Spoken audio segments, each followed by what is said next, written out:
Hey everybody, what's going on? And welcome back to another Going Old School Retro Discussions. I see a lot of people already starting to file into the chat. I see Miss Martin was by earlier. What's going on, Miss Martin Muses? Brandon Brad Creator, what's up, buddy? Keely Chow, how's it going? And Jedi Bill, what is going on? And everybody else that maybe hasn't said something in the chat yet, and everybody that's here already, I appreciate you coming. Make sure that you share the stream out because YouTube likes to play games with guinea pigs, and we don't like that here. But we got Steve Kenobi with us. How's it going, Steve? That's going well. Lots of snow and ice outside, so happy to be on and being inside. I bet. What's going on, Jason Tucker? We also got our good buddy Jens. What's up, Jens? Yeah, something about it, but doing good on that. Doing some retro talk with you and Stig and that. Awesome. Discussions and that, yeah. From down under. Share the stream out, legends. Awesome. Very diverse panel today. You have a guinea pig herder from southern United States, and you have an Englishman and a Viking. I know, right? This is the best if the three of us walked into a bar, you'd have the beginning of a joke. What's going on, Soul Assassin? So one of the things that I was talking to the guys in the back about this, one of the things that JJ used to love is when I take the time to show off some of the collection that I have actually, well, as far as my Transformers have rebuilt over the years, because anybody that's come by my channel knows that my original collection had gotten stolen years ago. And over the years, I slowly have rebuilt it by way of picking up Transformers for parts for repair and selling some of them on eBay and then rebuilding my own collection with those same parts, making full Transformers again. I have a question. The other day, I saw a guinea pig running down the street with an original Bumblebee in its mouth. Was that one of yours? Yes. Well, what we do is we send the guinea pigs out every once in a while to procure more things for our collection. So yeah, he was heading towards the airport, so I just figured that it's probably one of Tommy's. Yeah, well, nobody's going to really question it. No, nobody did. Pig running down the street with a toy. What are you going to say? Yeah, nothing. I just said hello there, and he's doing God's work. That's what that guinea pig was doing. But I'm gonna show a couple of short clips right here. And then I'm going to talk about it ever so briefly, or if we get into a longer discussion about it. And then we have some other things we're going to talk about as well. Later on, we will be mentioning JJ and his services and probably hopefully getting some more people stop up to say some more good things about the man. It feels weird doing these retro streams without him. I actually have a new outro that I was working for the channel, and it just didn't feel right debuting that outro last week, and it still doesn't feel right doing it this week either, because JJ was such an integral part of this live stream that of course I included him in the outro, and it just feels weird to play that right now. I don't know. It's probably always gonna feel strange. I'm sure it will to a degree. Soul Assassin guinea pig running down the street with a Transformer. After recent years, I'll believe it. Yep. What's going on, Captain Trek? Shadowhawk Backs, what's up, buddy? And Decepticons Cape of Toys and Villains, what's up? How you doing? So here we go. I'm going to play these short clips. Well, as short as I can make them, which is actually probably too long for a clip, but here we go. I've been asked a few times, do I really have that many Transformers? Well, here goes some of the parts that I have for building. And there goes a bunch more in a big giant 48-gallon tub that's filled with more Transformers. And behind it, there's more of the same tubs, all filled with Transformers. In a room filled with all kinds of toys. So yeah, I would say I definitely have a few. So I wanted to do something just slightly different than the normal retro discussion stream, and I wanted to actually show something off as opposed to just being able to talk about it. Because although it is extremely fun to get all the details about a lot of these franchises, it's another thing to actually see a lot more of the toys and what they look like from that time to bring back a lot of those memories. And as you can see, I only have just a few of the many cases that I actually have filled with a lot of the G1s, plus a lot of the other series like Combiner Wars and 30th Anniversary, Fall, and War for Cybertron, and so on and so on and so on. But these are just two of the boxes filled with some of the G1 figures, and we're going to go ahead and take a look at a few of these. And yeah, I actually do have one of the old transport cases, so as you can see, I got a few of these guys, and some of them are in perfect shape. Like this Jazz one is actually in perfect shape. There's nothing wrong with them. I believe this one was a reissue. I forget exactly because I do have a few of these guys all mixed together, so unfortunately it does kind of happen with a collection this large.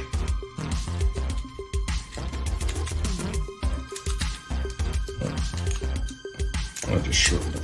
There we go. But in absolutely perfect shape. All the chroming is still there.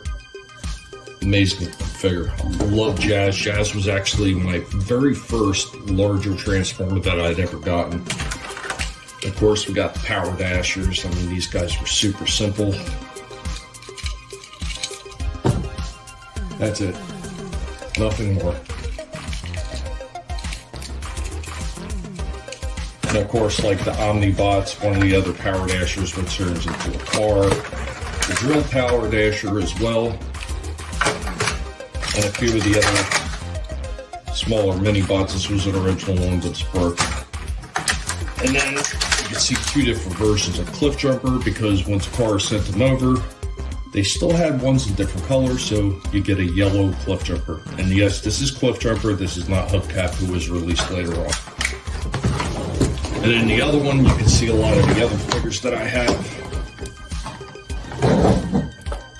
including Ironhide, Sideswipe, Trailbreaker. I even got the original tracks in here. And I do have the newer version, which I'm going to do a review on. Maybe I'll do a comparison between the two figures too when I do that. Of course, Skids, Sunstreaker, Red Alert, Brawn.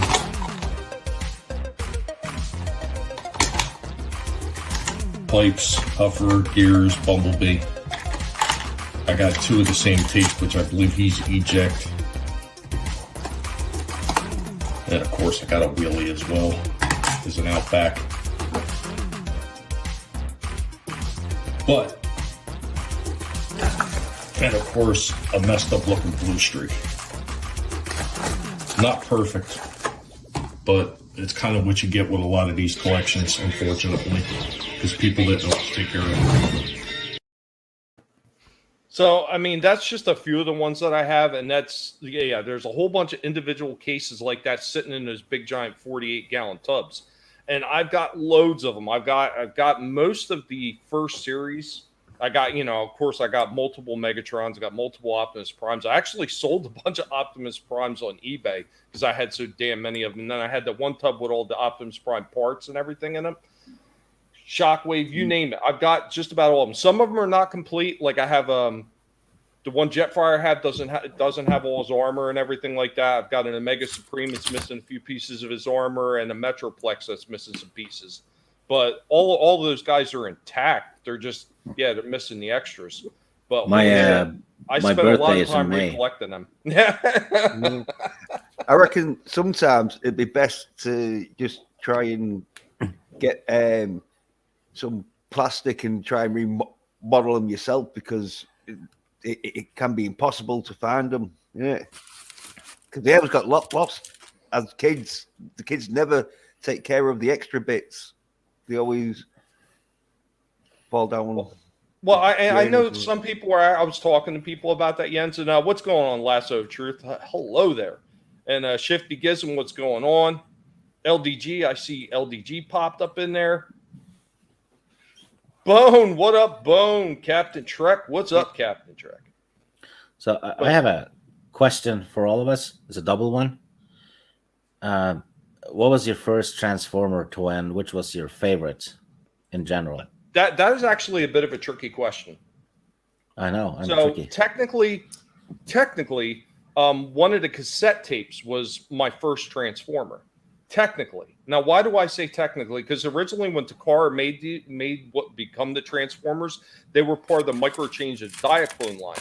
And there was the one flea market that, and I've talked about this one a few times, U.S. Indoor One flea market up near New Brunswick. They would actually have people that would come over from Japan, and they would sell the Microchange toys. So the very first one I got Ravage, which was just listed as, I forget what it is, like 003 Jaguar or something like that as part of the Microchange line. So technically he's a Transformer, but of course, label-wise, he's not. So as far as the first official Transformer that was actually packaged as a Transformer, that would have been part of the mini cars, because the very first thing they released is the mini cars. Then after that, they released the 2-pack tapes of the Decepticons. So the very first one that I got was packaged as Transformer was Huffer, which was a little orange yard jockey truck. Yeah, Cybertron is located in Tommy's house. Who knew? Mine was the first one. Was Bumblebee, the original Bumblebee, which I do believe is the first Transformer you see in the cartoons as well. Well, you see him and Wheeljack. The first two that you see, they're coming up out of that grate. I did a review of Bumblebee, Buzzworthy Bumblebee Origin, where they did his Cybertronian form like you've seen in the Sunbow cartoon. That figure was done very well as far as looks, but the quality on it was lacking. Like, it felt like it was going to break. Autobots. I know Decepticon. Unfortunately, the cases I grabbed were just all Autobots, so... By the time Optimus Prime died, a lot of people do it. A lot of people got sore about that. You know what, Decepticon? One of these times I'm going to show off a lot more of these older Transformers, and I'm going to bring out the Decepticons. I'm going to bring out Shockwave and Megatron, Starscream, Thundercracker, and Skywarp tapes. I'm going to bring all of them out. Yeah, and that's exactly why I put them in there, so they don't get broken. Because even just putting them in that big giant tub, if I don't have them in individual cases like that, I'm worried they're going to get broken. Those things are so old that I want to make sure that they're well protected when I have them in storage. Eventually, when I get a side room built to display all my collection, they're all going to come out and they're all going to be put behind probably like plexiglass or something like that to keep the dust off them. And I'll be able to show them all off. That'll be a lot of fun. Yeah. I always make sure I take all the batteries out of them, especially like Shockwave and Galvatron. The Mega Supreme one, I never put batteries in, I don't think. But holy crap, yeah. I mean, what's going on, Darius? Finding all those things over time was such a pain in the ass. Oh, it's funny you should mention that one, Soul Assassin. I did not collect a lot of the Beast Wars, but I did get that one as a Christmas gift one year. And I still have it sitting on the blister card, sealed.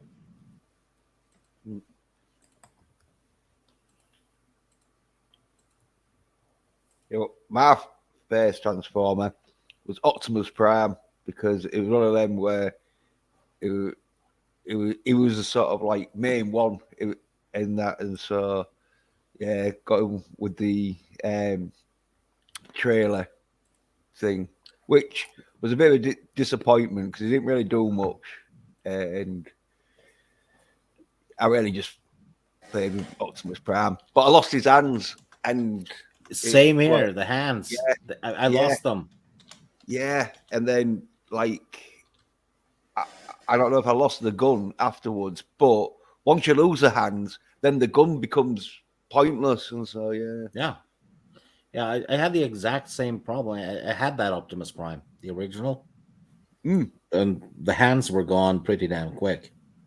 Yeah, looking back, I should have always, like, when I was like putting him away, I should have always put him away as Optimus Prime instead of the truck form. No, you know the easiest way to keep the hands from getting lost, Jens? Take the hands and you open up the cab and stick them in the cab. They fit right in the cab. Oh, yeah. I'm gonna hurt Tommy and everyone else now. You know the trailer that came with Optimus Prime? I blew it up. Yeah. Oh With, no! with fireworks. Yeah, I did. I was Yeah. playing It with was. fireworks, and I had some of the GI Joes kind of break into a truck because it was supposed to have gold in it in my head. So I blew the whole damn thing to pieces. Yeah. I think I still had it, but it was one of them where it didn't do much apart from split open. But then Optimus Prime was too big to fit in it, and unless you got like Well, some of well, the mini, technically, yeah. there was a trick to that, which most people don't know about, and it was actually a holdover from the Diaclone era. Oh, we also got a turtle joining us. What's going on, Shellback? Yeah. I shall back. So, the trailer, it popped open and it had like the gun on it with the two missiles that shot out, and of course, it had the little roller figure that came out. It also had a couple of arms, if you noticed, that were like repair arms, actually. And in the original Diaclone version, you would have them it's sitting down and it opened, and it was supposed to be like a base for the smaller Autobots to be able to function from.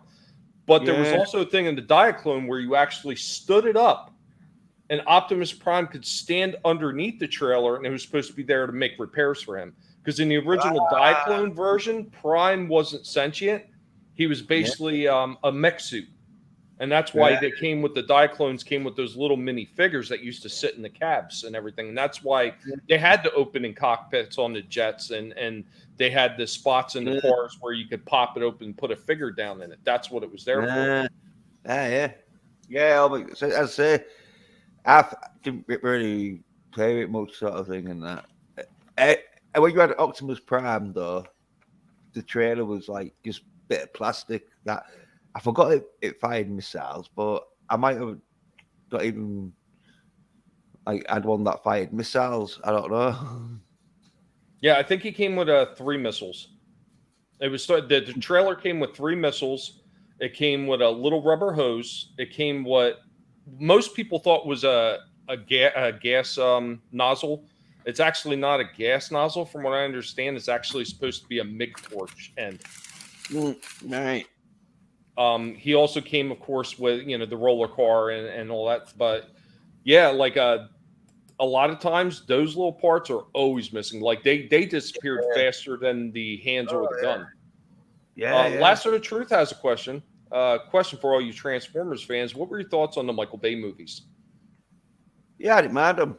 I thought like the one there was like popcorn movies. You know what I mean? They weren't really exactly the best ever sort of film you're ever gonna see, because like some of it did go a bit too crazy. But I didn't mind them. I thought they did Optimus Prime fights and that were good. The like fighting was pretty good. They had that down. Steve?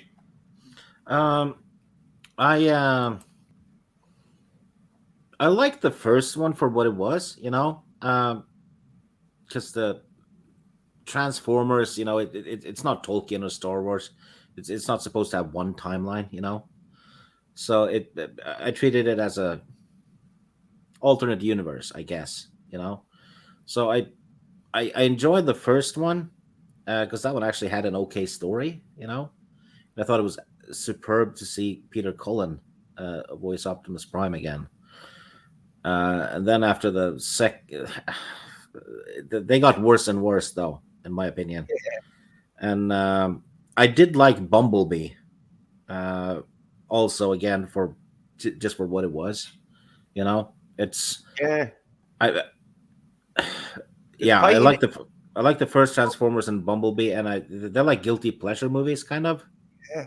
Well, yeah, I watched that Bumblebee, and I was like impressed with like how Bumblebee like was a bit of a badass. Even though he's a badass, but he's like pretty good at fighting and that. As in, he don't care and like the the way he lost his voice and that from the original. But it was one of them where if as you say, Stig, if you take them into a different timeline, and that. But Yeah, because it has nothing to do with the cartoons or even the comics. It's absolutely a different take on it. Shellback, what are your thoughts? I enjoyed them well enough. I mean, the seeing as how, I mean, obviously, General Motors had a pretty big sponsorship or whatever you want to say, because I mean, especially in that first movie, because it's like it seemed like everybody was like some sort of General Motors vehicle, but and that's Yeah, they changed Bumblebee. Bumblebee, like Bumblebee being a Camaro instead of a A Beetle. Volkswagen Beetle. It was, I don't know, it took a little getting used to, but in a way though, I like I said, I enjoyed them. They were entertaining, but I'll still always like the like the cartoon, because I mean that's what I that's what I was what you grew up introduced on. to. Yeah. But Well, I mean, you know what my answer is going to be, so go ahead. Go ahead, Shellback. You had more? yeah, no, I don't. I mean, excuse me, sorry. I don't know. Like it's kind of like Yen said. It's you pop one, you pop one of those movies in, and you sit down with your snacks and just kind of relax and enjoy the action for a while. No, Yeah, before I give my answer real quick, I just want to say to some other people that jumped into the chat real quick. Austinator, what's going on, Austinator? And Eagle Rider, what's going on, Rosetta? Good to see you. And Shifty Gizm as well has also stopped by. I could never make out what was going on in the fight scenes as the designs were way too busy and just looked like a massive junk pile flopping around on the screen. The best parts of the movie were the special effects, and that's all they were. I mean, rough day. Thanks for the warm welcome, you guys. yeah. It Some of was the good to fight see scenes, everybody though. stop by. Yeah, because say some of the fight scenes were a bit crazy, especially because like I'm pretty used to fight scenes, and so there were some fight scenes that I pretty much know what's going to happen before it happens because it's a bit of the same sort of punch, kick and roll sort of thing. But there was some crazy stuff where there was changing from vehicle to fighting stance back to vehicle. Where there was some crazy like stuff where watching it on slow motion would be better because like I like the bit where one of the the fighter planes like is battling against some just normal fighter planes and he changes into like his transform like human sort of form and starts booting just the planes and then goes back into his plane form and that. Yeah, there was some crazy sort of scenes where if you're not used to that, watching it in slow motion would be better because you'd be like, oh yeah, you can see stuff. And some of the changes and all went a bit crazy where it was a bit like some wailing effect that like can disorientate because it's a bit like but I guess in some fight scenes it was difficult to tell which transformer was who because of all the twisting and turning and stuff. I didn't know if it was Ratchet or Starscream or what have you, right? Yeah, especially if you haven't got a good copy because you needed a good copy on that because I remember seeing bits on a bad copy and even when you knew what was happening, it was like hard to tell because it was a bit blocky and there's some special effects that they went proper fine detail on it, but it did look a bit of a blurry mess sometimes. I think it's the it's the CGI or something. It doesn't mesh well with my eyes for some reason. So it's just, even if I'm watching it on Blu-ray, I still have problems, with Yeah. Well, telling like, telling a few of them apart. yeah. Well, like, some of them fight scenes could have caused epileptic seizures in people if they hadn't have like split it up a bit, with like talking or whatever in that. But yeah, if it'd been constant, like a 20-minute fight scene with them just changing, like every 2 or 3 seconds, like it like got like censored. Imagine the reviews though. The fight scenes were so good, I spasmed. Yeah. No, Eagle Rider says, I couldn't get into the modern Transformers at all. The plot was moronic, and the special effects were so over the top it hurt my eyes and gave me a migraine. Yeah. And Souls says, can't forget Shy's character building moments yelling, Optimus! I'll tell you what, now I let everybody say their part, and I'm going to say mine. I couldn't stand those trash-ass movies. I hated every last one of them, including Bumblebee. I think the first 5 minutes of Bumblebee was tolerable. The rest of it was trash. But as far as, I know, Stig, you were saying there really wasn't, but there actually was canon, and they actually defined canon. They had a book come out. It was called something of Primus or something like that. And they've since changed it since then. And they've basically written out anything and everything that was Michael Bay. It is no longer considered canon. So they went back to the source material, which of course was the original Marvel Comics, because that's where it all started. That's where the mythos of the Transformers begins. It begins and it ends with Bob Budiansky at Marvel Comics and Jim Shooter. I remember the Marvel Comics. I love them. The Transformers comics. They were, I guess, grittier than the cartoons. Because the Transformers lost their arms and stuff, and there was like they were bleeding oil, which was their blood kind of. So that one was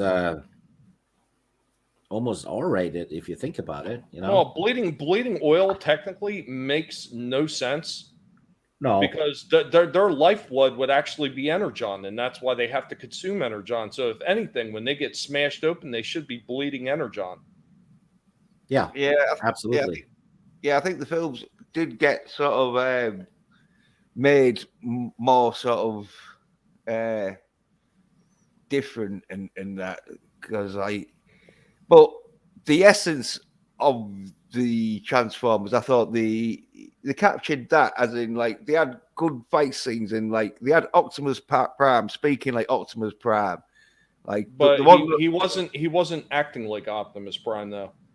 Optimus Prime would have never left Bumblebee to get captured. He would have sacrificed himself first before he let that happen. Gap Stargate, what's going on? Welcome. I never really knew about the comics. I just had the cartoon. But to be fair to him, I knew. Well, hold on, Jens, just 1 second. I want to answer Shellback. So yeah, the comics actually came out first, and then they built on that into the Sunbow cartoon, because originally the comics was only supposed to be a 4-issue limited series. And then they wound up making a 5th issue, and that's where they have Shockwave on it with the Transformers are all dead. So, I mean, the way it ends is not technically the way it was supposed to end, but they had such huge reception for the comic book series that they said, we can make this a regular series and we can continue it. And they kind of pulled the same stuff that they did with G.I. Joe, because they did the exact same thing with G.I. Joe. They put out regular ads and advertisements on radio, TV, and in papers. And then, of course, they did the comics, and then they wound up doing a cartoon series as well with Sunbow. So they did the exact same thing with the Transformers, and they actually, if you look at the beginning, you will see it actually says Sunbow, and it'll say Marvel Entertainment or Marvel Productions also in there. Most people don't even notice that. They had one of the comics was like they teamed up with Spider-Man. Yes, issue number 3 in the comics, they team up with basically what is called the Cosmic Spider-Man. No, not Cosmic Spider-Man. the Secret Wars Spider-Man, which is where he first gets the black suit, the symbiote suit.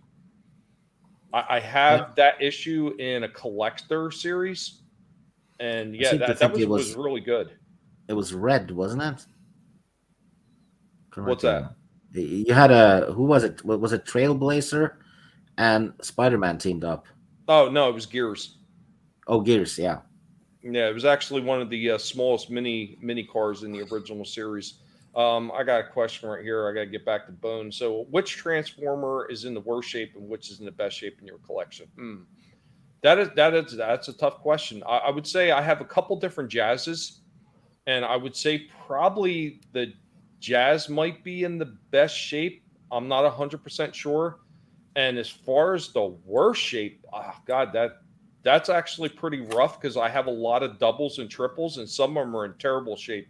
And some of those are like the Optimus Prime figures. Like these things are like beaten to hell. I also have a smoke screen where somebody actually crushed a die cast on it. Yeah, I ain't got none.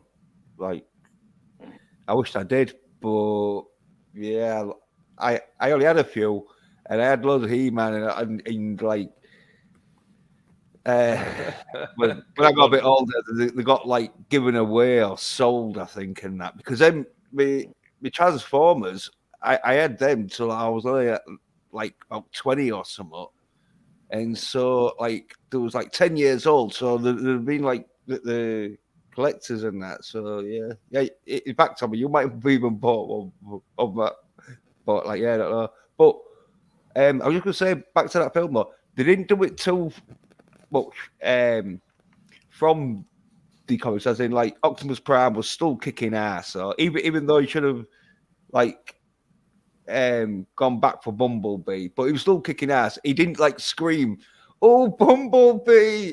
and fall down and start crying.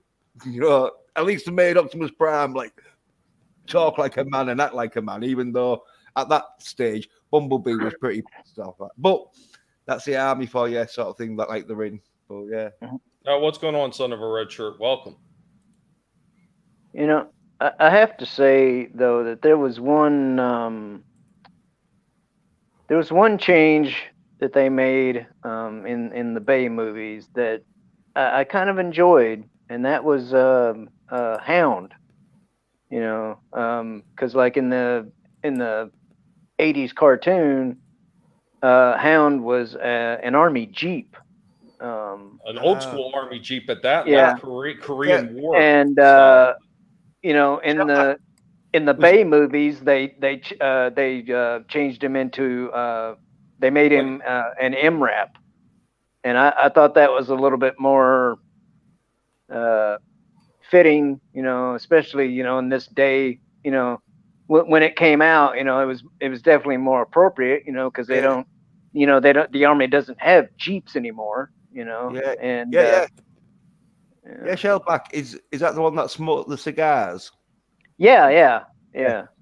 Even though that was a bit weird, how was he smoking them cigars? But you know, it's like well, I mean, here was the problem with Bay, Michael Bay, in my opinion. And you know what? He actually came right out and said he was never a fan of the Transformers series. I don't know where we've heard this one before, but he said he was never a fan of the Transformers series, and he was only there because it was a big name franchise that he could attach his name to, and that he could make a bunch of scenes with Boom. That was his whole idea of a Transformers movie. I just want explosions. He didn't give a crap about any of the characters because he actually took a lot of those characters and he mixed their personalities together. Like Hound was one of the ones where he mixed two characters together. He mixed Cup and he mixed Hound together to get that old grizzled, like, you know, Autobot. That wasn't Hound in that movie, not even by a long shot. Yeah, but to be fair to him though, he did know that if he made Optimus Prime into a little soy boy bitch, then it wasn't going to work. So I'll give him credit. He made Optimus Prime at least like fucking be like Optimus, as in he goes around kicking ass and takes no shit, even though. You want to hear something funny, Jens? So when Peter Cullen would originally audition for the role of Optimus Prime, he had actually talked to his brother Larry, who had come back from Vietnam. And he asked his brother Larry, like, how do I portray a hero? And his Yeah, brother yeah. Larry told him, look, a real hero is not somebody who's belligerent, who is mean, and who is cruel. A real hero is somebody who is calm and speaks softly, but will defend those around him. And that's what he imparted on Peter Cullen, and that's what he actually portrayed throughout the original Sunbow series. Somebody who was tough, but somebody who actually had a side to him that wasn't overbearing at all moments. I think that was one of the things that Bay missed out on, and he made Prime like this, almost like a hard ass, and that's not who Optimus Prime was. Well, I know that's what I was saying. I was saying it's not faithful to the original, but it's got the essence enough for me. So I enjoyed them. As I say, like, I didn't get the I don't know. I didn't really get the hard ass vibe from Optimus in the movies. And as far as Hound goes, in the like his attitude or whatever you want to say, I liked it. I mean, I thought it really seemed like I mean, like a sergeant or a master sergeant or whatever, Yeah, but like Hound was never E6, that. like E6, E7, type of soldier, who's been in for like freaking 20 years, and it just But I thought it was appropriate. Yeah, but that's not myself. the character of Hound. Originally, Hound's character, he was a scout. He wasn't like a frontline warrior. He wasn't like somebody like that. He was a scout. That's all he was. Yeah, they changed. And what's going on, Michael Brett? And I see Mads Bomba Bear here. What's going on, Mads? I always thought Optimus Prime was a bit like John Wayne mixed with a knight. Yeah. Does that make sense? No, Yeah. that makes perfect sense. I mean, I think that was part of what he was trying to impart on Peter Cullen, is to have like that chivalry to him. Yeah, and Yeah. noble going around kicking ass. Because he said when you portray a hero, he's got to be somebody that's honorable, not somebody who just goes out there and fights for the sake of fighting. That's why in the Sunbow cartoon and even in the comics, they portrayed Optimus trying to think his way out of some situations. It wasn't always, I'm just going in guns blazing. I think Peter Cullen said, because I watched an interview a while ago. It was probably the one you're referring to, actually, Tommy. He said, what was it? Be tough, but also be gentle. Exactly. Which, it absolutely worked.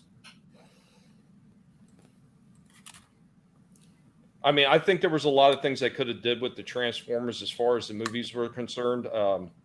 I'm sorry, I didn't like Bayformers, and I felt like there was too much Bayformers in Bumblebee. Like the way they started off with Bumblebee, I was getting all kinds of people that I trusted tell me, "Oh, this is a good movie. You should check it out. You should check it out." And I'm like, "All right." And they're like, "Oh, if you like the G1 stuff, you're gonna love this." And I'm like I said, the first 5 minutes, it felt like something like I was watching a rendition of War for Cybertron and Fall of Cybertron from High Moon Studios. It felt like something like that on the movie screen. And I was like, all right, this is interesting. I like this. But as soon as they hit Earth, it became total trash for me. Like the whole intro beginning of the Transformers that they've kept intact up until that point, they threw it out the window. And they ran with some garbage that was actually printed in Germany much later on. Because Marvel Comics, even though they had a pretty wide range as far as their comics when they were going out throughout the world, there was one market over there in Germany that they didn't have. And there was a separate comic company that actually took the stories and they put the name on it and everything like that. And they put in conjunction with Marvel, but they wrote their own stories. And in that one, they did something like Bumblebee going to Earth first. And that's where they got this story from. It wasn't part of the original canon because Marvel even said what that company is doing is not canon because they did it afterwards and they said it didn't matter. You could also tell that the the person who wrote the script had for sure watched E.T. shortly before writing the script, because there was a lot of E.T. in the Bumblebee movie. Mm-hmm. But Yeah. I liked it though. I didn't mind it because I thought it was going to be a bit more fucking scary-fied sinus, where Bumblebee would have been picking flowers and, like, as you say, Stig, like E.T., like just dressing up. Can you say that again, Jens? Soy, because apparently Mad's mama bear said, "How does soy boy bitch sound cool in a British accent?" Don't know. But yeah. I- Soy Boy Bitch, though, is exactly what I thought Bumblebee was going to be in this. But he wasn't. And I was surprised because I thought, oh, yeah, they're going to make Bumblebee be like getting saved at the end, like by that last where he sort of did, but it wasn't as bad as I thought, because I thought she was going to start beating the shit out of the other two robots, even though she's like just a normal lass. But I thought that. But, you know what? Here's the one thing about Bumblebee. I will say, you haven't seen the end, but no. Spoiler alert: Bumblebee. He just goes. It was a bit like a martial arts movie where Bumblebee just like, right, here we go, just starts doing like some crazy moves and like just pulls it off at the end. And you're like, woo! yeah. And once again, that's not exactly what Bumblebee was, because once again, you're talking about Bumblebee as a scout. And I think here's the thing about Bumblebee that I think annoyed me the most is the fact that once again they portrayed him as the Michael Bay version where he didn't talk. That drove me nuts. That and the fact that they focused more on the damn human characters in it. You're talking about a Transformers movie. I want to see more Transformers. I want to see Transformers interacting. I don't want to see, this girl and her, heart sobbing story about why she's angry at the world and why she's an angry teen. I don't care about that. I want to watch a Transformer movie. You're right. It was sort of like Let's go on, Beverly Hills. Yeah. Hey, man. So you was right. It was sort of like Beverly Hills 90210 meets Transformers. But as I say, Bumblebee did kick ass in the end. So I thought, but it was like worth a watch. I actually still haven't seen it. Yeah, don't forget your boosters. That's Vinny's thing. Tommy, thank you so much for doing that video. Thank you. Oh, I wanted to work on that with you. Hit. Oh, that's so good. So good. Hail to the panel. How you guys doing? Good to see you. Good. Doing good. Yeah. Man, hail to the chat. See a lot of good names out there. Hail to you, Lasso, Parrot Head, Mama Bear. What's up, honey? Boom, Keely Chow, hail, Soul Assassin. Good to see you guys. I'm not going to talk all too much because I'm fighting a cold. Oh no. The Walton is sick. Who did it to you, buddy? I didn't. It just happened. But like I said, eventually, I think I will show off a lot more of my collection eventually on the channel. I in a little bit we're going to be moving into the last part of the topic after we have some other discussions. We're going to probably round out the Transformers one in a minute. But Shellback, you had more, Dad? Well, I was just gonna say that Walton's voice, like a little bit of rough bark. Oh yeah. Thanks, man. I'm glad it took you 2 minutes to get out. I love you, Shellback. Yeah, it's going to be pretty soon. It's going to be pretty soon because I plan on ending this by 7:30 because I actually got a very long drive ahead of me. But Stig, I know you were talking about, you wanted to talk about like the old school videos and shit. We used to enjoy sharing movies with people. Go ahead, man. Lead us into that. Oh, I have to lead. Damn it. Well, remember back in the day when we grew up, renting a movie with friends on a Saturday night and whatever. Usually it was a pile of movies. if you picked a bad one, you got stick from your friends, right? Because it was a big deal.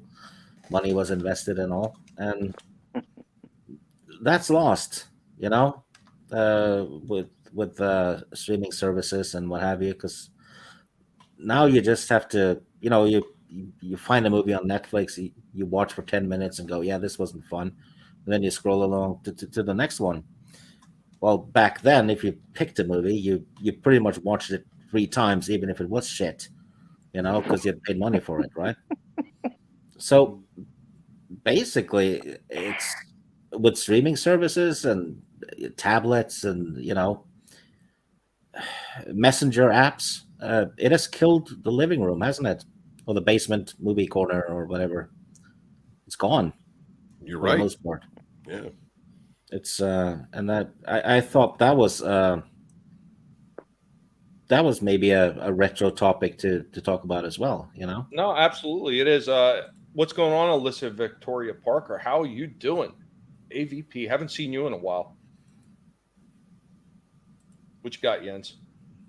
The old video stores. I don't know about you guys. I just want to say this. This is one of the things that me and my friends used to do. We would go out. We had an actual local video store. So we would go out there all the time. And we would purposely look for the movies that nobody else was looking to rent. We found all these really terrible B-rated movies. 9 times out of 10, they were horror movies. That's how we found things like Sleepaway Camp, Silent Night, Deadly Night. Oh, wow. You know what, though? Some of the worst movies had the best VHS covers because it was usually artwork and it looked awesome. Yeah, agreed. And, even back then, before we had IMDb, and more often than not, you knew nothing about a movie except what it said on the back, right? And if it had Eddie Murphy on the cover, you knew it was going to be good because he could do no wrong back then. Eddie Murphy or Harrison Ford, right? Yeah, man, absolutely. Yeah, Eddie was one of my favorites. Harrison never disappointed. But when I remember going to video stores, but the exciting thing for me when I was a kid was going to the game section. Actually, being able to when Nintendo was out. I'm old, but that was my favorite. That was my favorite thing about going, and what I remember the most about it with my dad. It was fun. It was a good time. And our childhoods mean something to us, right? Absolutely. Those things that we've forgotten. If you remove Star Wars from the equation, then Eddie Murphy was the highest grossing actor in the 80s. Really? If you add Star Wars, it was Harrison Ford. Wow, I didn't know that. Citizen 333, what's going on? And Small Time Republic, what's up?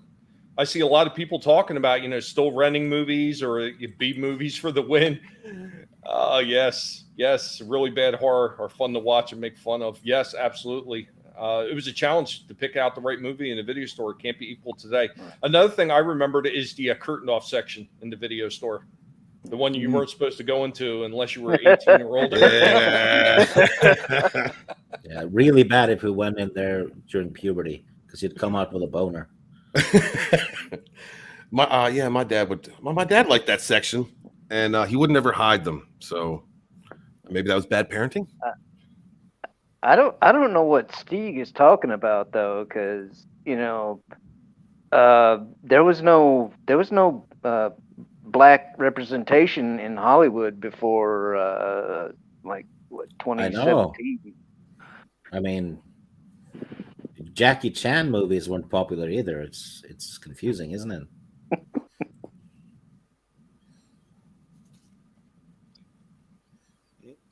Another thing that I noticed, like after the video store craze actually started, and first you got like the mom and pop shops that popped up all over the place, and then of course we got Blockbusters, and then you wound up getting Hollywood Video.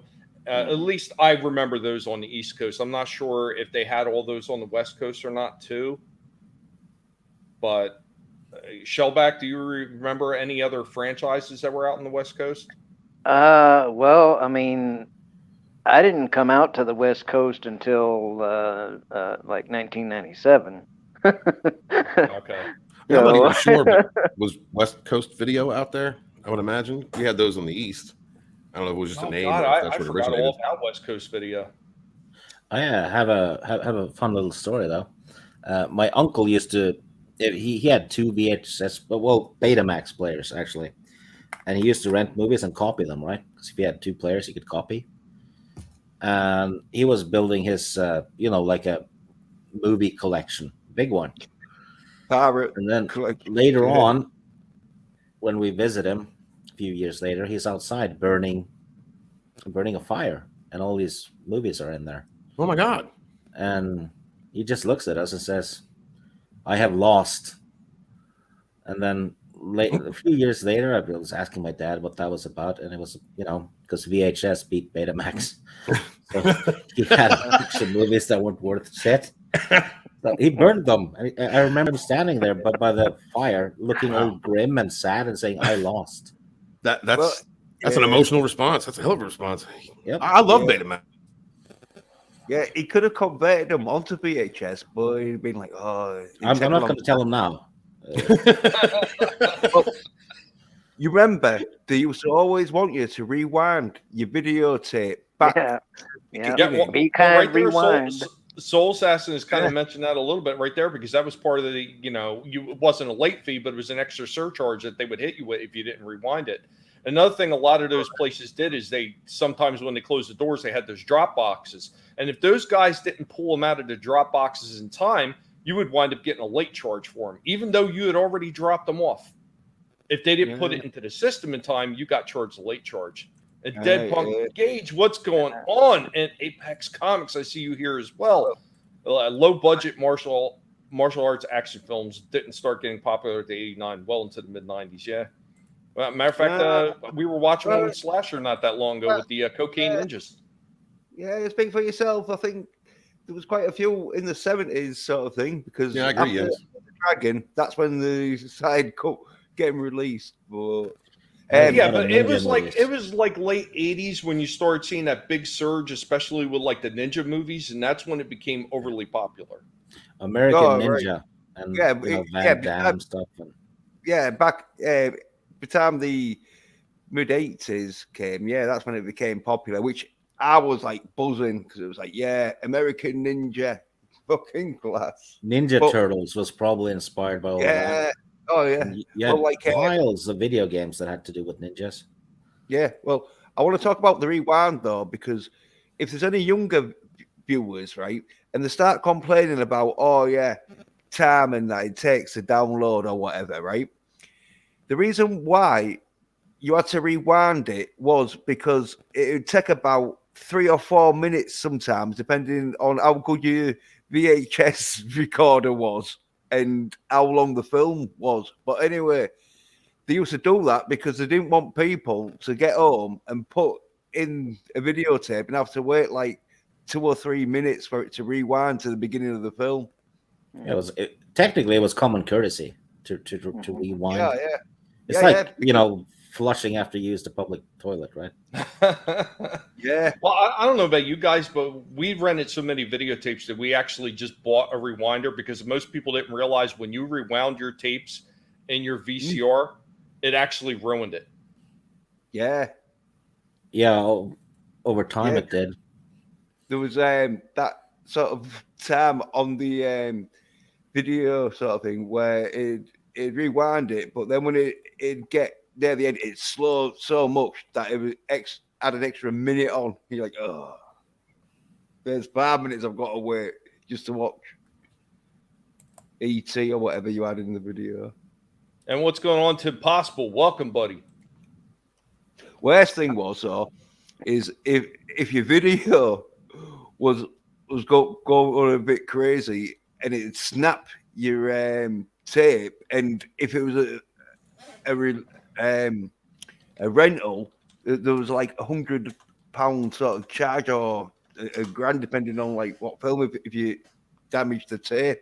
So it was like you had to proper make sure because like there was a few times that like you'd get a video, put it in, and that get like 20 minutes in or whatever, and about like 20 seconds of it starts going all fuzzy and crazy, and then you're thinking, oh, is it the head's knee cleaning, But no, it's because someone's had it chewed up in the tape and they've like pulled it out, but they haven't straightened it enough that it hadn't gone a bit crazy what it's showing. If it did that so much, the video place, as anyone would know, like had to like buy another copy of it. I've heard about that before, Soul Assassin. And what's going on? Memes. Good to see you, buddy. Ever get a movie halfway through it suddenly change to porn? No, not one that rented. Yeah, We're taking people out left and right, Pearhead. That's what the collective is all about. maybe on a recorded tape, but Yeah. One that like someone like left inside my video collection. Then I don't know who, but yeah, you know when you find these mystery tapes, they're not yours, obviously. But yeah, I found one of them tapes before, but not a rental. See that's those types of movies, back in the day, if your dad or like one of your friends' dads or something like that, had like a small collection of Bow Chicka Wow Wow, and you came across it, when you and your friend, would do like a little recon, in the middle of the night, and then, but you had to be skillful, you had to be skillful though, because if you found any of those tapes, right, and you watched them, you had to like rewind and put that sucker back in the exact same spot it was when you turned it on, or else your ass got caught.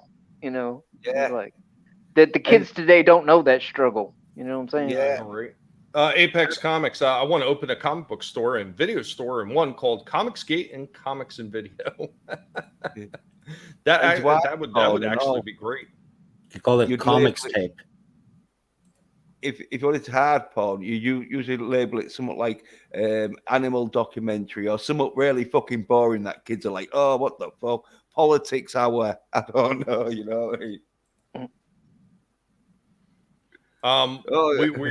We are getting ready to wrap this topic up. We're going to get to the last segment of today's show because I have to end this at 7:30.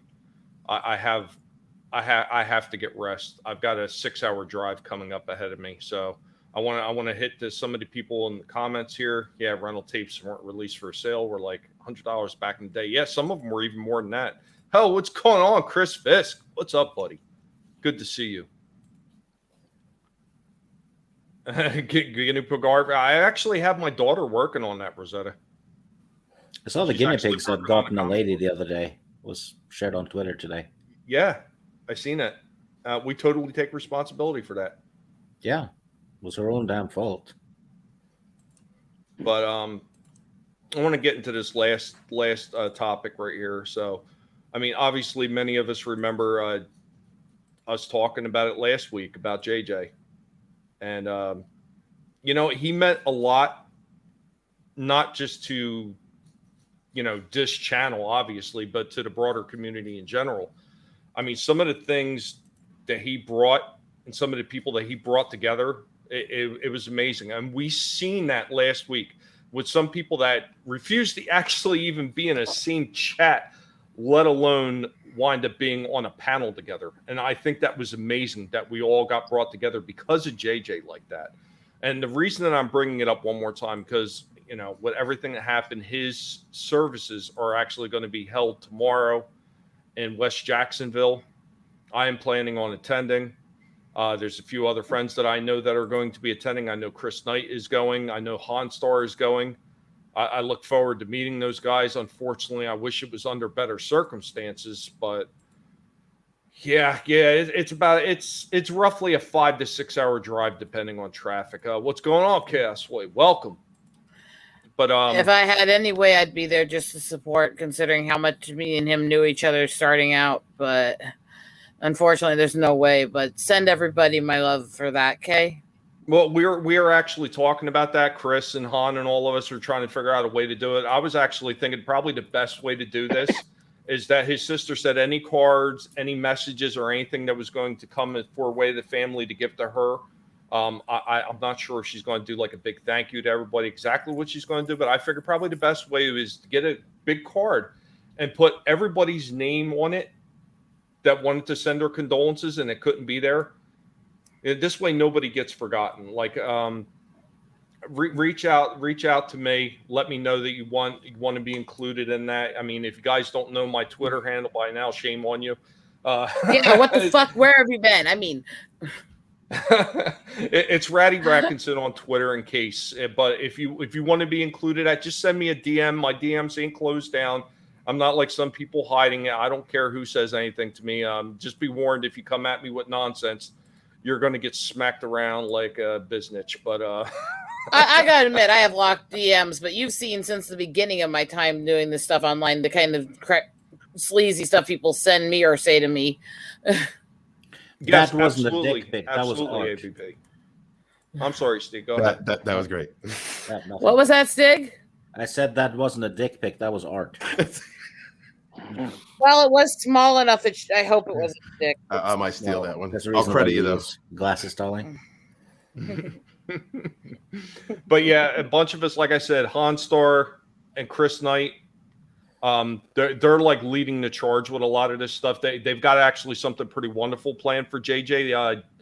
I was kind of hoping Chris would be back on by now, but he should be on his way back hopefully soon. I'm going to let him talk about what he did if so wants to mention it. But him and Hanstar got together and they talked with the sister, and they plan on, for those that would love to see the service but can't attend, they are planning on doing a live stream for it. It's not going to be monetized. They're not looking to make anything out of this. They're just doing it for all the people that want to show their love for JJ and show up and maybe say condolences in the chat or whatever they, feel that they have to do. If you don't make it onto the list on a card, or if you don't say anything, there's a lot of people that just can't do that. It might be easier for them to nonchalantly reply in the chat how much they missed him or what he meant. But, one of the things I'll take away from JJ is every time he was on the stream, he was actually one of the people, along with Stieg, because the first two people I ever talked about doing this stream with is I talked with Stieg and I talked with Slasher. And Really? God, I remember streaming with I talked to Slasher. both you guys. If you remember, Stieg, I told you like 6 months prior to me ever running my first stream is when I still had bad internet. I said, I would love to do a stream where we get together and we talk about old stuff. And you were like, you should totally do that. Slasher was like, absolutely. And he's like, oh, you got to bring JJ into this. So I got a hold of JJ and he said, I would be honored to be part of it. I said, dude, you don't have to be honored. You know what I mean? Like, get out of there with that honored shit. You're just going to be part of the collective. And you're going to do what I say, or I'm going to nibble off your toes. He was a good sport about it, though. He came in. He was so excited to be here every week, though. He loved doing this show. And he has no idea how much that meant to me, the push that he actually made to see this happen. And he would always share it out with all these different groups that he was in to try to bring more people in to see what we were doing and what we were talking about, loving that stuff from the past. JJ was amazing like that. I think JJ actually, strangely enough, sent me a message after one of these streams because I'd been on with you and him, and thanked me for popping on. So he really enjoyed everything about these streams. I think but it says a lot about him though when he actually thanks people for coming on like that, in person. I thought that was ultra nice. Does that make sense? JJ had that way about him that he was very endearing for a lot of reasons, and part of it was he was in a lot of ways a good old Southern gentleman. He always, even if you were arguing with him, he tried to find a way to be polite while he did it. That's how he was, and there's not a lot of them left in this world. He put up with me on a weekly basis, Rosetta. The man was a saint. I mean, sorry. No, I think that's worded correctly because I know I'm an asshole. Ask Steven, he'll tell you. Gladly. I won't Not- call you not now, guys though. Not assholes. now. I will not call you guys assholes. You guys have been some of the nicest people I've had to talk to and deal with in my life, and I have lost too many people to be mean to any of the ones I've got left. What's going on? There, I'm Ashley? being sappy. There you go. No, it's not sappy at all. I mean, the guy meant a lot to a lot of different people. I mean, I know Jens, talked about it last week. Walton had some comments about it last week. I mean, if you all want to take the floor and talk some more good talk about JJ, I mean, I always remember his early thing too, when he used to get going and talking about his channel. One of the things he said, you know what? Sometimes I tweet, sometimes I don't. It's a lottery. Come by and check it out. He always used to crack me up with that. I'll wait The thing- if Jens or Shellback like to go first. Oh, well, hold on 1 second before we do. Stieg has got to jump out. He's actually yeah. got somewhere else to be. So, Yeah, Stieg, let him I have a stream let him in- know where you're heading. Yeah, I have a stream in about 50, and I need to eat before because I'm starving. Yeah, I'm going to be on Miss Morton Muse's channel. Send with her a few my love. others. I haven't seen her in a while. Okay, I'll do that, and well, you can pop on and say hello, in the chat. I would, but I have to leave here soon after this. Anyway, we're talking about fantasy movies. We're going to talk awesome. about the Wheel of Time, but one of the panelists couldn't make it today, so it's postponed for a week. So we're talking about fantasy movies today, and it's hopefully it's gonna That be is fun. right up my alley for sure. Yeah, send her love, and I hope you guys have a great stream. Yeah, and thank you for having me on as always, Tommy, and hope all of you have a good evening. It's You always a too, pleasure, Stieg. Take Steve. care, brother. You be well, my friend. I do appreciate you coming out up here, and I appreciate every time you stop on here, and I appreciate all the conversations that me and you have in private. I don't think that that's said enough sometimes. Oh, I enjoy talking to you as well. So, yeah. Thank you. Give Bye. him a hug. He wants a hug, Stig. Take care. Stig. No, I'll wait if Jens or Shellback want to go. That's cool. Okay, Stephen.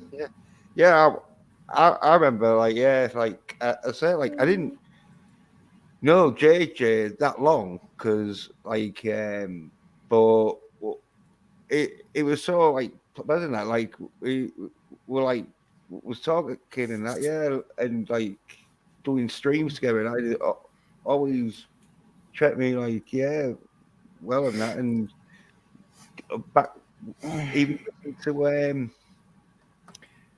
backstage one time we were listening to some music and that, and yeah, me, Han, JJ and that, we were having a laugh in that and talking about 80s sort of music, because I think it was 80s sort of rock sort of thing, and bit of rap and that. Yeah. Sorry, but too soon and that, but it was a tough one though. So yeah, he'll be in the afterlife battling, or he'll be. He'll be in the afterlife talking about Star Wars to anybody who's willing to listen.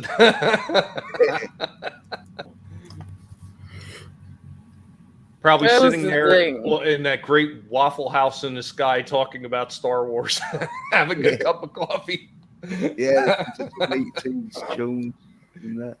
Yeah, a good selection. I think that was one of the funny things with me talking to him all the time about Star Wars stuff, is because he always said he was not a reader. He didn't really get into reading much, and I am as bookworm and nerd as they come. And when we got into Star Wars, every little detail about the movies and shows and everything he could remember, he could recall, he could pull out. It's a blur to me, but when it came to the books, I'd be nailing off things, and he's like, I don't know what you're talking about. And it's like we both had completely contrary views of what stuff we latched onto for so many years. And it was actually kind of fun because we weren't the same in what we were as fans, you know? No, absolutely. Well, we all can't be, and he always said that a lot. He's like, look, I don't do a lot of reading, and so I mean that's all good. I mean he loved that franchise in the way he knew how to love it, and there's nothing Exactly. wrong with that. And the thing is that he didn't look at me different because I had liked it differently. He didn't look at me different because I couldn't remember stuff from the movies. It was, we both had our way we could digest and understand and enjoy it. And I think that's one thing we lose a lot in today's society is we lose the idea that we don't all digest information the same or have the same interests in how we absorb it. And it's nice to have those conversations where you have the different perspectives of the same things and the same love, you know? Oh, well, there was a lot of things about JJ. Even if he didn't see it exactly the same way as you, he understood where you were coming from. Mm-hmm.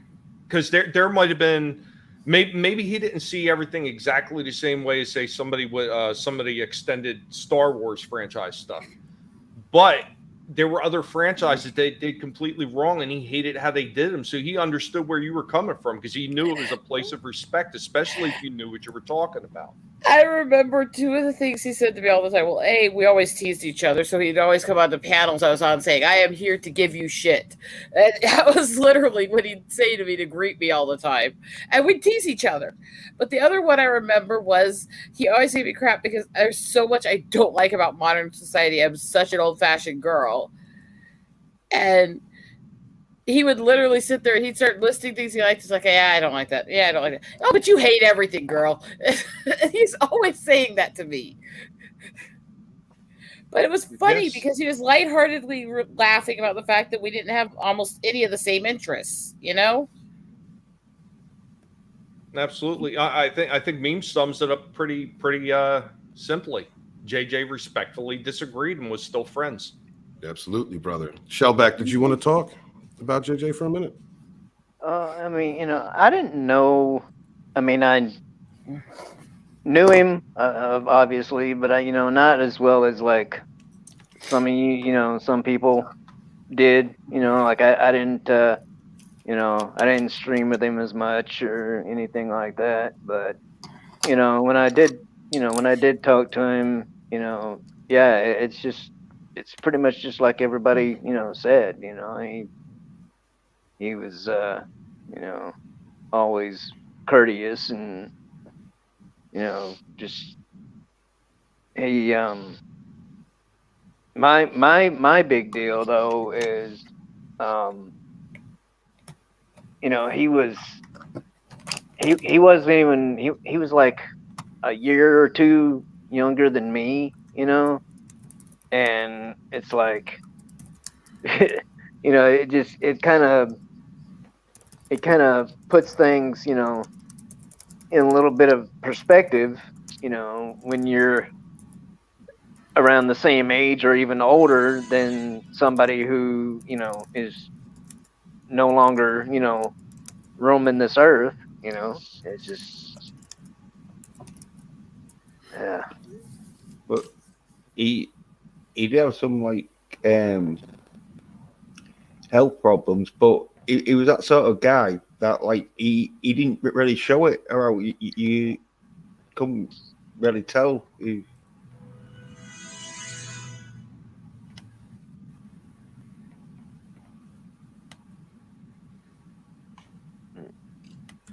All right. No, definitely. I think there's a lot of things that could be attributed to JJ, but I think one of the things that nobody is ever going to argue about is his heart, because he was all in it for everybody else. That man would show up for these streams. Like I said earlier, he loved being here so much. He would even show up on these streams when he wasn't feeling well. And I'm like, JJ, if you don't feel well, you don't have to be here. And he's like, dude, I gave you my word I was going to be here. I'm going to be here. I don't care how sick I am. He says, even if I can't stay the whole stream, I am going to show up and I'm going to be here. And I kept telling him, you didn't have to do that. You didn't have to do that. Dude, I understand. If you're not well, if you need time away, it's all good, man. The show can go on. And he says, yeah. And he says, I want the show to go on. He says, don't ever let it stop. He said, his exact words, he said, what you're doing right now with that retro stream is something that a lot of us need. We need time to sit there and think about the stuff that we love instead of focusing on the things that we hate. Absolutely. Excuse me, guys, if I talk too low or if I cough. Kind of saved my voice up for this. So I'm gonna be as real as I possibly can right now. Like no ego, none of that. And I realize that sometimes I could be loud or maybe a little overbearing. Sometimes I speak in ways that sounds like I'm talking down. I don't mean to do that, or I try to joke and it doesn't come off right. You know, I'm not a good comedian like Stig, or like some other people in this community. JJ passed right after I started seeing him again, started interacting with him again. I hadn't for a long time. I backed away from him because not because of him, because of people that were arguing. Now, JJ's the kind of dude that can exist around everybody, like a lot of people here. And thank God for y'all. Thank God for you people those of you who can be ambassadors between crews or can withstand heated differences and still maintain friendships. That's a gift.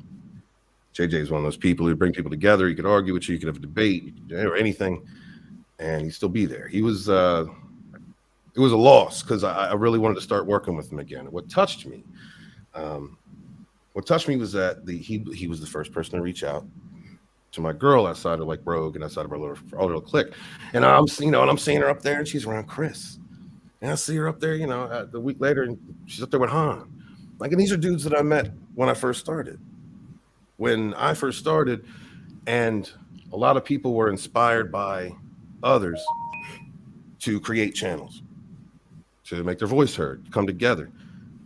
JJ was a part of that. A lot of us were a part of that. And what we did was we came together for our love of different franchises. We have different opinions on Star Wars, obviously, on Disney Star Wars and other things. But the general consensus was the reasoning behind that why these properties have been changed so much was wrong, and it was dividing us, and it was hurtful. It told people that they weren't good enough and tried to separate us. And that what happened was people who had a bad reaction to that too. Those geeks and nerds in our community who love these modern myths came together collectively,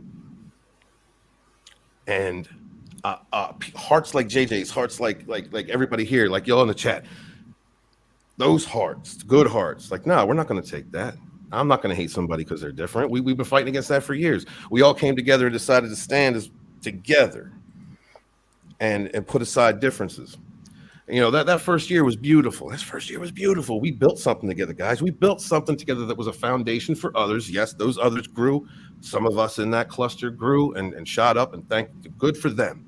You always be thankful for the success of your friends. Never jealous. That's wrong. But what we did was we shook the world, and we did it. It wasn't with anger. A lot of us made angry videos. We were fighting this, the destruction of our modern myths, but we did it because we stood united in a common goal. We accepted our differences. We kept drama in-house. We had fights and we let stuff go. We worked together, promoted one another. JJ was a part of that. Made me remember that. What was good. And I don't know, somewhere along the line, egos or whatever, I know mine got in the way. We lost that somewhere. So when I saw JJ again, and he was doing what he was always doing, I was like, damn, I missed that guy. And I want to work with him still. And I missed that crew. Oh my God. I said, I've seen this before. Pretty much, I think all of us that have had to go to funerals for the passing of for loved ones or friends, we see people we ain't seen in a while. We see people that we have beef with at some point, and then we see them again. We remember that love. It's a shame that it takes something like that. But what happened on Tommy's stream last week and happened on other streams was you saw people that all had a common love for one good thing, one good person, one good heart, a good soul. And they all came together and all celebrated this man. That's what we had. And that type of camaraderie, that kind of common love, respect for ourselves as individuals, we shook the world with that. Mm-hmm. I'll miss that man. He's a part of the fabric of what we built. And I don't care where you are in any circle or lunch table, clique, crew, whatever. There's a part of his heart and soul there because he's a part of that culture that we built together that grew over the last several years. And that's a part of all of us. It's something that we did together. Don't matter what beefs or don't matter what things have happened between us or any of us. That's ours together. You didn't have to be, and I'm not saying just Fandom Man, it's just everybody that was involved. Stig is as much a part of that as anything, and a lot of other people. So I think the best way for those of us that loved him and loved what he meant to us, what he represented to us, is to try to be good to each other. Because that, at the end of the day, was his message. And I wish that he was here continuing that message. And that didn't take what it took for me to see that. But my love, my brothers and sisters. Absolutely, though, Stephen. I think a lot of people. I think, you know, if one thing came out of this, I think a lot of people might have seen how much that they left their differences and those wedges that they drove divide not only themselves but everybody else around them.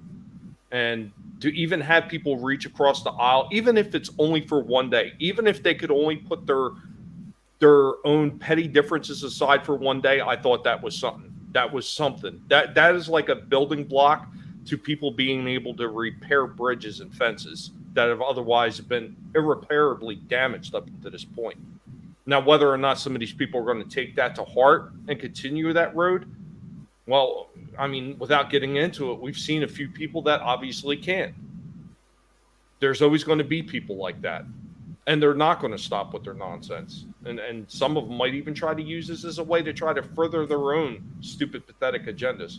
Hey. And I tell you what, if you are one of those people trying to use his name to further your agenda, you will find me standing in your path. I will not allow it. I knew that man for about 3 years. Granted, I didn't know him as long as some other people did, but I had private conversations with him all the time. Me, him, and Han had gotten on quite a few freaking green rooms and just sat there and chatted all night. This man reached out to me when I was having all my issues when my father had passed, and I was in that house all by myself up there cleaning for the longest time. He was reaching out to me, asking me how I was doing, telling me, make sure you get some rest, don't overdo it. That's the kind of guy he was. I respect that. Love that man for what he was doing. He stood up for other people and reached out to other people when he didn't necessarily have to. And if anybody wants to use his name to further their agenda, they're going to find problems, because I am not going to stop. I am not going to back up. And I will be the roadblock in your way to whatever a goal that you're trying to use his name to achieve. It's not going to happen on my watch. And I'll stand with you. JJ unites. We will not use him to divide us. Tommy, thank you. My throat was falling apart. I appreciate you. Yeah, Citizen, I'll give you a hug. Seriously, to bring upbeat. I'm sorry, I didn't mean to go down. Actually, I wanted to be up. Let's be good to each other. Be good to each other, guys. You never know when somebody's going to go, and it's the most important thing. No matter what our differences are, we all come together for a common love. And you know, for those of us that are, you know, have a little man love, reach around, back kisses are acceptable. I'm not. I'm just saying for you, memes. Thank you guys so much. And I love y'all. Thank you. I love y'all. Thank you very much. You know we love you, Walton. If you need back hugs and kisses, it's all good. I was kind of hoping Chris was going to be able to stop back in before this ends, because it's going to end in about 4 minutes. I guess he couldn't make it back, but yeah, the services are going to be held tomorrow at 2 p.m. up in West Jacksonville. Chris says he's hurrying. Hopefully he gets on here before we end. Yeah, I mean, I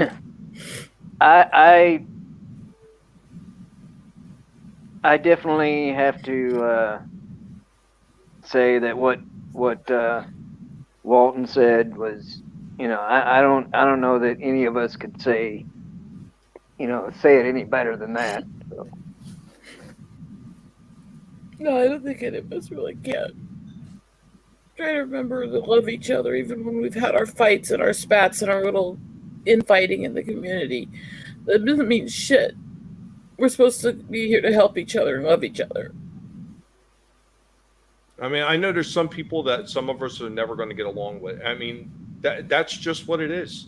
That is No, just what it is. that It's always gonna happen. is. Yeah, it's human nature, but we can tolerate, right? We can accept difference.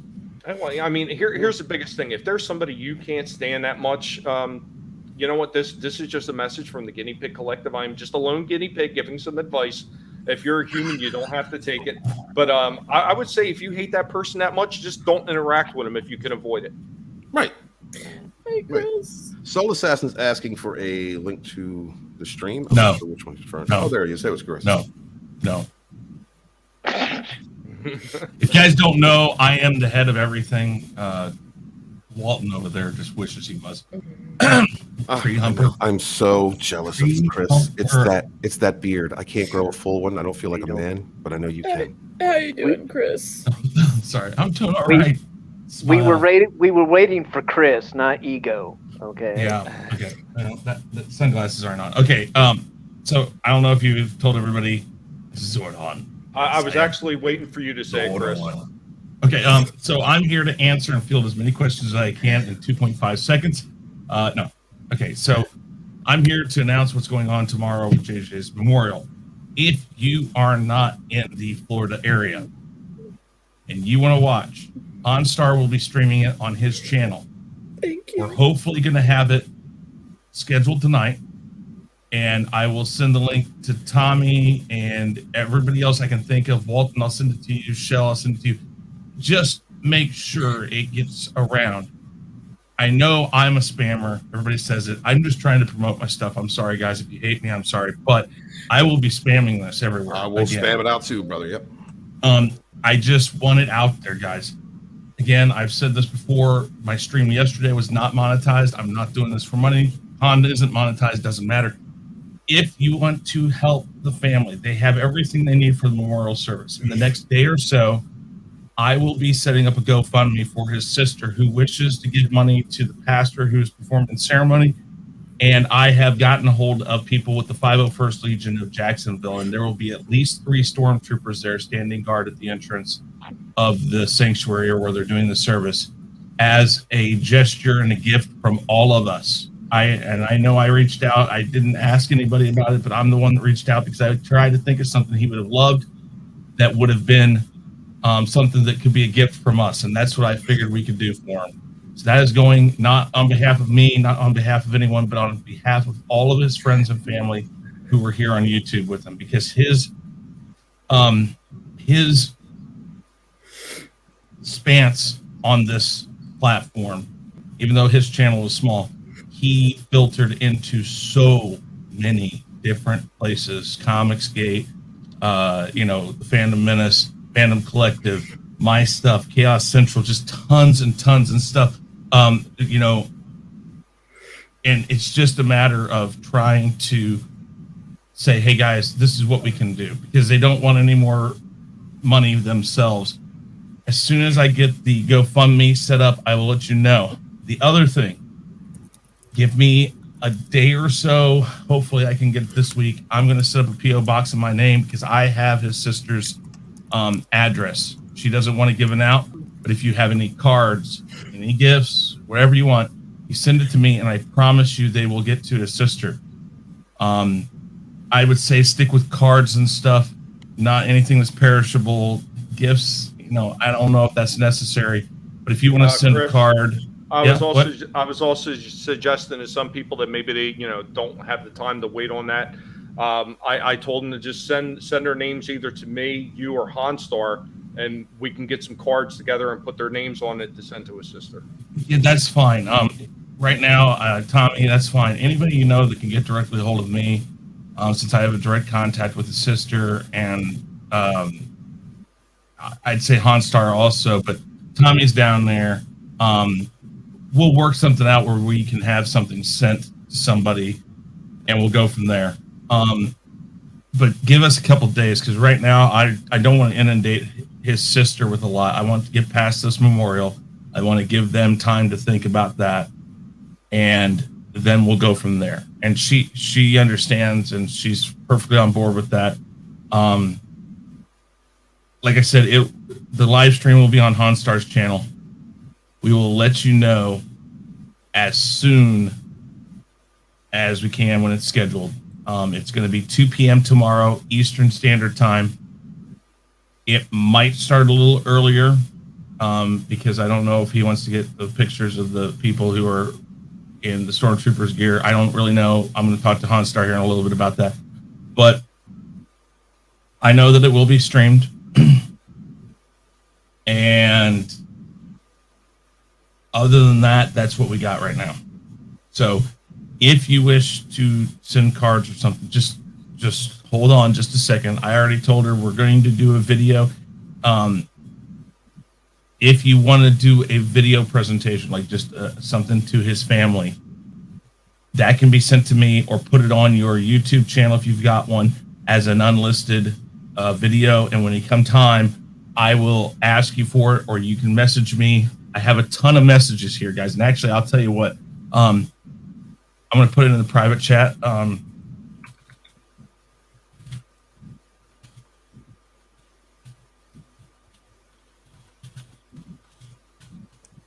Really appreciate you, Chris, giving us all this information. Running, I'm sure it's got to be hectic doing under these conditions, man. We really appreciate you, brother. Thank you. Well, so much, I appreciate all you guys, because you guys all were great people. JJ, you know, like I said, he was part of everybody's streams and everything.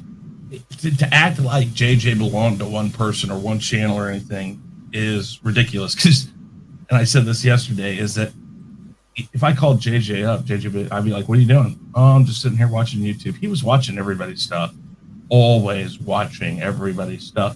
And I know Rosetta knows this. I'm not sure who else may have. Like I said, I don't even know.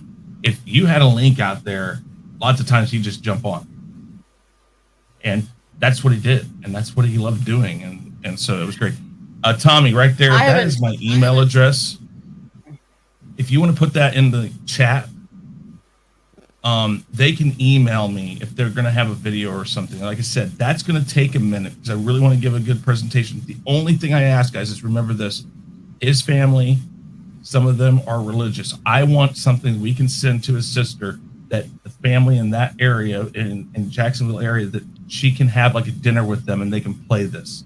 And it's respectful to his family. So please, I know we kid. I know we get mouthy. We can get language in it and stuff. Just try to keep it respectful for the family. And I'm going to work on that probably with LDG and Honstar. We're going to put a bunch of stuff together. If you have a tribute video you made for him, you can tell me about it. I want you to put it on your YouTube channel if you've got it. If not, put it on your computer. Hold on to it. But you can email me and say, "Hey, I do have something." If you have artwork that you want presented, if you can give me a scan of it or something, we'll put that in that too. I'm going to try to make sure everybody gets their, when I say this, I don't mean it the way I say it. I want to make sure everybody gets credit for what they do. So I will put your names on there where it is, so they know the people who are contributing to this. That's going to take some time, and I want to take time to do it right. And she knows we're going to be working on that, and she knows it's going to take some time. That'll also give it time for them to focus on their family and their emotions and stuff. And by the time we get this to them, I'm hoping by that time they're ready to see something, just to see how great JJ was. So that's what I'm asking from you guys. And right now, like I said, that's my email. You can email me there. And or you can message me on Twitter. That's fine too. Tommy, did you get that and put that in the? I put it in the regular chat, yeah. But make sure you do that. If you have a question, what that email is again, you can find it on my channel. You don't have to watch my shit. It's somewhere on my channel. But you can also DM me. Just remember, DMs. I've got 1,000 DMs anyways. Mostly my fault. Thank you very much, me. But DM me. I will get to it. Like I said, it's going to take a few minutes. If you don't hear back from me, give me a few days, try again. But the email is probably going to be the easiest way because I can sort through that quicker, because that email is strictly for stuff that I do on YouTube. and the channel. So like literally nothing goes in there. So it's really nice to have that just for that. Any other questions really quick? No, for not me. really. Thank you so All right, much for doing all this for them. Thank Well, you. I'm really, sure it, and I know Chris is going to back this up. If we would have had more time to really prepare for it, because I think it probably the first few days we were still in shock about it. So by the time we started to come to our senses and we started getting the news of what was going on as far as the service, we didn't have a whole lot of time to prepare for this. Exactly. No. I do not know yet what the cause of death was. His sister is going to let me know. So if that's a question you have, just hold on. What I would probably do is, I don't want to put it on Twitter or anything. I will probably filter that through the different chat rooms and stuff, and the people who've DM'd me. I will filter it through there when I know. That sounds best. Thank you. Yeah, I mean, I wish it hadn't have blown up as quick as it did, because I got a ton, and so did Hanstar. We got a ton of questions about it, and everybody said, "Hey, did this happen?" And it took us a couple hours to finally get a hold of his roommate, who found him, unfortunately. And so I'm just trying to kind of slow everything down, focused on tomorrow, the live stream, which I'm not going to be a part of, guys. I'm in Missouri. I'm far away from Florida. I wish I could be there, but OnStar is going. Tommy is going. We'll have people representing us there. If you are in Florida or close enough that you think you can make it, so like I'm saying, like a 5-6 hour drive max, DM me on Twitter. I do have the address to where the service is happening. But again, remember, if you go, just remember, please be respectful to the family. You can say your well wishes. I just say that because I have seen situations where people who didn't know the family show up and perhaps weren't quite accustomed to how the family was. So just remember to be on your absolute best behavior and language. That's all I would ask. Just to be safe. I mean, and because we want to represent our community in the best light, or in the best light that we possibly can. Because these people do appreciate everything we've done. They appreciate all these streams. They appreciate all of the well wishes so far. But we want to continue them to think that way. So that's all I ask. If anything you guys do, everything that we do, we want to give our best face forward. Absolutely. So just remember that, guys. I have to get back upstairs, finish my dinner. I have to go get my kid. Yeah, if you do have any more questions, we love you, Chris. I need to get some sleep, man. I got a long drive ahead of me. So if you have any more questions, send them to me on Twitter. I'll be up for a while tonight. I always am. So I'll get to them eventually. Yeah. I'm sorry if I message you back really early in the morning or something, but I will get to everybody I can tonight. Like I said, if you're in Florida or close enough to Jacksonville area, let me know. I will send you that address for the service. Thank you, Chris. And thank you for doing all this under the pressure and with everything going on. You are the man. You are the man. Thank you. I would believe that JJ would have done this for any one of us. Yep. Because JJ would have looked at it, and I've said this multiple times. Anybody who knows JJ, he'd look at us and go like, "Why are you doing this? I'm just JJ. I'm nobody," and that's not the truth. JJ was really important to so many of us. So, yeah. DM me if you need to. If you don't know it, ask Tommy. DM Walton, DM Shell. Anybody here on this panel, you can DM them and they'll get a hold of me. If my DMs are open, so that shouldn't matter. But if you can't if find anything's me, an emergency, I'll call his ass. I have his number. Yeah, well, she has my number. Tommy has my number. Right here, this is my Twitter at ChrisKnight5150. Shell has my number for that matter. By the way, Walton, I did I'm never send getting an my number to him important because text God earlier. knows he's going to call me in the middle of the night and want to sext or talk weird. And dirty. Oh, you better believe that. I know. All right, guys, I do have to go, but Chris, go ahead, we love Shell. you.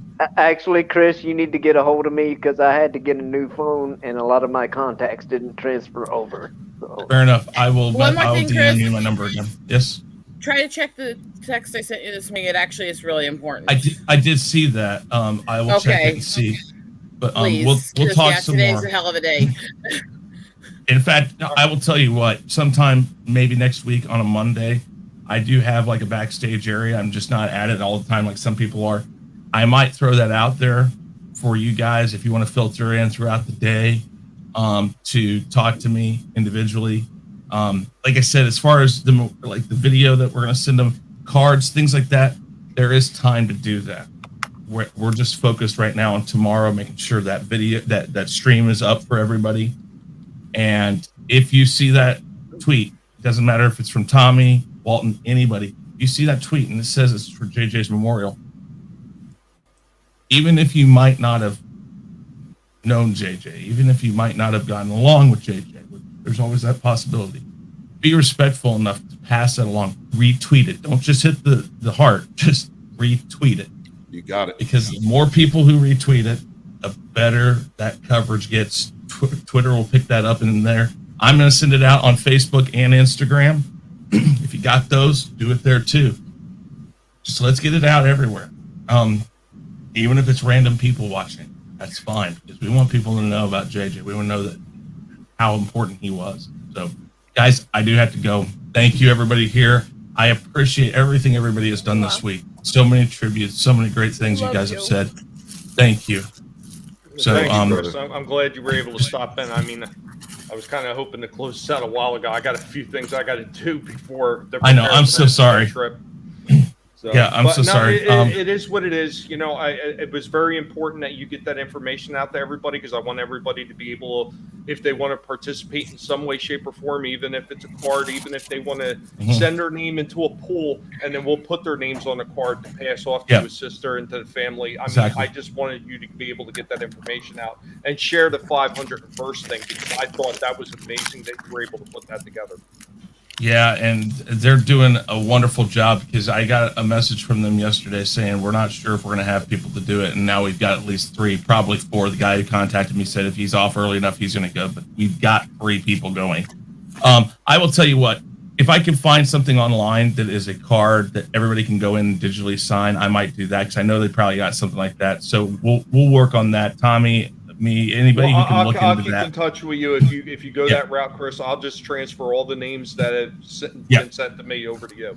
So yes, indeed. Okay, but we'll be in touch with everybody in every way we can. Tommy, I'll just coordinate through people I know who go on maybe more than I do on the streams and stuff like this. So yeah, guys, thank you very much. Snow Dub, Lasso Truth, Jediville, all you guys that are in the chat, thank you very much for being here and supporting Tommy and everybody else. You guys go to all these streams. You guys are awesome. Remember, we are a community. Walton talks about it a lot. I know Rosetta, Tommy, all you guys talk about this a lot. We are a community, and we have shown that this week, guys. So remember that. So thank you very much. I got to run out. Take care, bro. All right, Love you. Love you to pieces. All right, and everybody that came in last minute, I mean, there was a whole bunch of lovely Sherry, Snow Dub, Sporking, what's going on? Sporking, what's going on, Scott? It's good to see you. I know Brutal Morningwood came in earlier when I didn't have a chance to actually greet him. Low Spec, what was that? Low Spec Linux was in. I didn't have a chance to greet him either. Curtis YZ had also popped in. There's a few of you I didn't get a chance to get to. Believe me, I was paying attention, and I appreciate you stopping in. Like I said, I need to get a few things together and get ready because I've got about a 6-hour drive ahead of me, and it's going to suck because I hate driving. I hate driving long distance. It blows. But Tommy, I am more, I'm more than happy to go through that. To go up there and show respect to JJ and to his family. He meant that much to me. Oh, yes, CJH. Tommy, if you could give me the information for the funeral link and all that stuff. If I don't get it, throw it in the Rogue chat. And if I could ask my Rogue brothers and sisters and those in the fellowship to share that out tomorrow, that'd be great. Thank you. And Snow, if we could do that connection, absolutely. that'd be awesome I'll too. do that. I'll do that in a minute. Or we're just saying our last bits before JJ's funeral service tomorrow, Luffy. So I want to thank everybody who's shown up. I want to thank the people that jumped on the panel and be able to talk. I know we got a chance to talk a little bit about the retro stuff in the beginning before we went into this. And the only reason I decided to talk about this again is just because his services are tomorrow.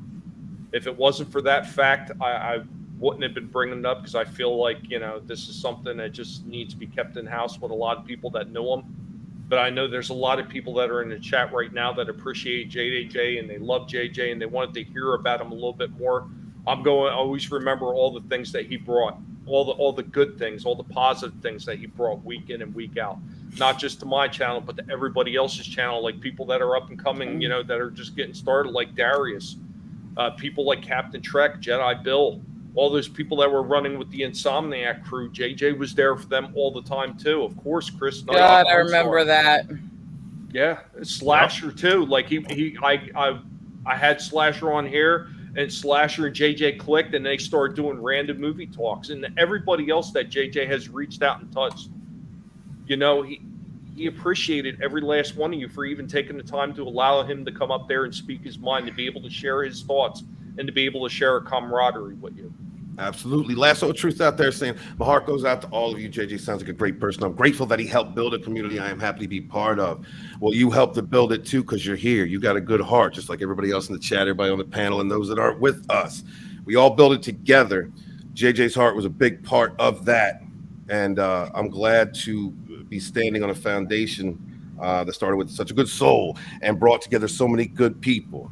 My love to y'all. Thank you so much for being here, and into the future, work together, rise together, and be good to each other. Absolutely.